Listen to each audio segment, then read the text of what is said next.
Former Russian President Dmitry Medvedev, who serves now as Putin's number 2 on the Kremlin Security Council, accused Ukraine's Western allies of pushing the world to a nuclear war. He suggested that British soldiers training Ukrainian troops in Ukraine would be legitimate targets for Russian forces.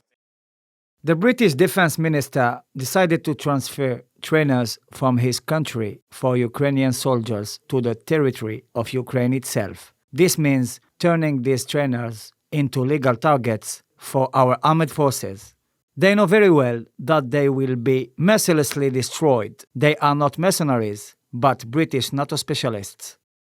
British Defense Secretary Grant Shapps revealed that he had held talks with army leaders about shifting an official British-led training program into Ukraine. Shapps said the proposal being discussed would reduce the reliance on the UK and other NATO members' bases. Medvedev, for his part, highlighted that Western countries are actively pushing Russia towards World War III, warning of what he considered Europe's biggest land war since 1945. Medvedev then turned his focus to German factories producing Taurus missiles to supply Ukraine, a move likely to jeopardize Russian security and limit Moscow's supply to its army.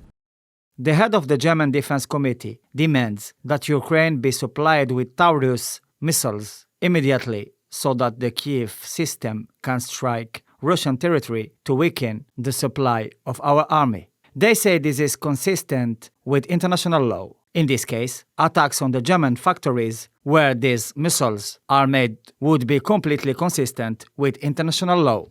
Medvedev's statements rapidly reached UK's Prime Minister Rishi Sunak, who clarified that his defense secretary's statements were meant to address future military cooperation between Britain and Ukraine. In fact, the UK delivered £2.3 billion in military aid to Ukraine in 2022, and the Prime Minister Rishi Sunak has pledged to do the same in 2023. It's also worth noting that Britain hosted the Ukraine Recovery Conference in partnership with Ukraine this summer, raising more than £49 billion towards Ukraine's reconstruction.